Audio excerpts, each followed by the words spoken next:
1360 খ্রিস্টাব্দের পর থেকে ভারতবর্ষ সহ পশ্চিমবঙ্গে খারিজি মাদ্রাসার উদ্ভব হয়। অর্থাৎ 1781 খ্রিস্টাব্দে বেঙ্গল প্রেসিডেন্সির গভর্নর লর্ড ওয়ারেন হেস্টিংস যখন মোহামেডান কলেজ নামে বর্তমান আলিয়া ইউনিভার্সিটি প্রতিষ্ঠাতা করেছিল, তারপর থেকে খারিজি মাদ্রাসার প্রতিষ্ঠাতার বহর পশ্চিমবঙ্গ সহ পশ্চিমবঙ্গের পার্শ্ববর্তী রাজ্যগুলো, উড়িষ্যা, তৎকালীন অবিভক্ত বাংলায় ছড়িয়ে পড়তে থাকে খারিজি মাদ্রাসার পরিসর।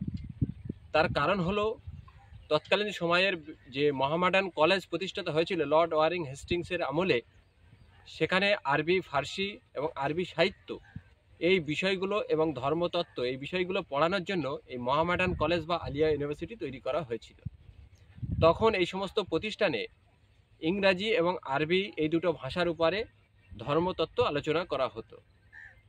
তারপরে দেশ স্বাধীনতার পরে অর্থাৎ 1947-এর পরে আলিয়া ইউনিভার্সিটিতে বাংলায় পড়াশুনো শুরু করা, অর্থাৎ বাংলা মাধ্যমে পড়াশুনো করা শুরু করা হয়।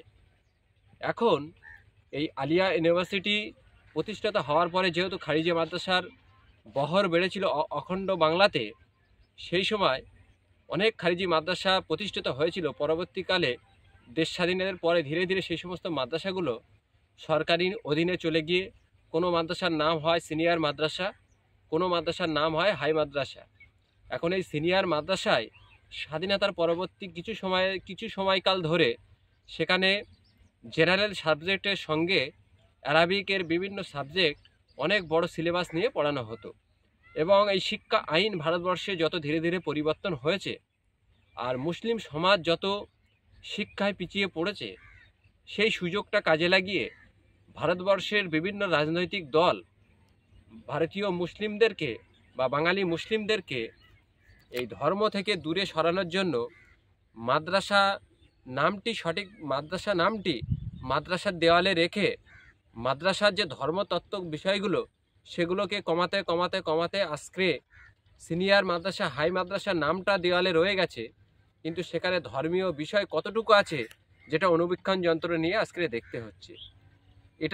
এটা দীর্ঘকাল চলার পরে 2023 সালের পর থেকে সারা পশ্চিমবঙ্গে যত সিনিয়র মাদ্রাসা ছিল, এই সমস্ত মাদ্রাসাগুলো কোনো এক সময়ে খারিজি মাদ্রাসা, অর্থাৎ জনগণের দানের টাকায় মাদ্রাসাগুলো চলতো।